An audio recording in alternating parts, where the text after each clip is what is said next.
Peggy 18.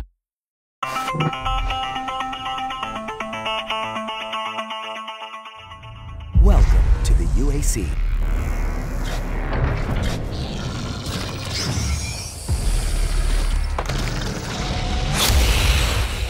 When you make a game like Doom, you spend so much time playing it, and I know a lot of fans have spent a lot of time playing it, and to be able to step into the world is like the most exciting part of VR. We wanted to put the player here and really build an experience that you know, takes advantage of the key aspects of virtual reality. This time you're a cybernetically enhanced member of the UAC. Marty, tell us what the setup is. Yeah, so you actually play a scientist, Dr. Peters, who is part of the BFG program, bringing the BFG to existence. In that facility, if you're familiar with that, that's a research facility that you fight through and you get the BFG in.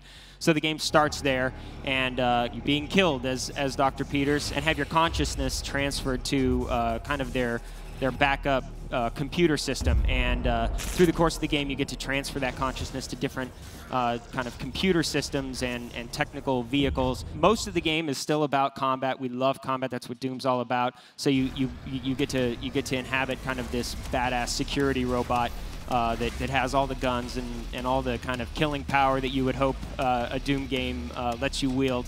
We wanted to specifically take advantage of some of the opportunities that you have in VR. Being the Doom Marine and the Doom Slayer is such a focused experience. The Doom Slayer, he doesn't fix stuff. He doesn't play an engineer. He doesn't pick locks. He doesn't hack things. But those are things that we thought were really cool opportunities for VR, and we wanted to do something different with VR. Are we going to see new locations, both on Mars and in Hell? Yes, we are. Much of the game takes place in existing locations, but you definitely explore new locations that were not seen in Doom 2016. All of them are very cool, but one of them in particular is really spectacular. It should be really fun for anybody who just wants a standalone VR experience. Doom itself is blisteringly fast. I mean, that's one of the core things about Doom. What are the challenges of bringing that kind of speed and that kind of intense, non-stop action to VR? Primary mechanism is teleportation.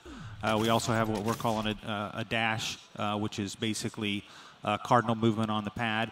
But if you've watched the trailer for Doom VFR or you've played it in the demo booth, you see that the action is really fast because the teleportation isn't like a blink. It's, you know, we rush you through the world, and we play into that for the glory kills from Doom 2016. If you get a demon in stagger mode, you can actually snap your teleportation to him and you rush forward and telefragging, you know, a lot of good glorious jibs and blood.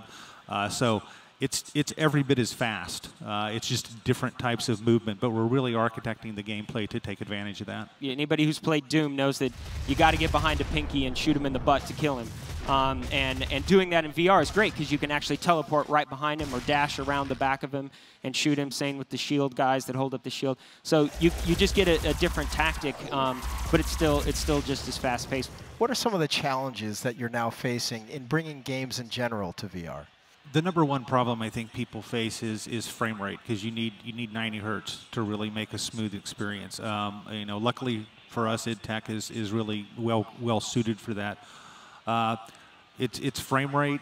We have an uncompromising view on graphical quality. We're not going to compromise the look for VR. So there's a lot of work that goes into that.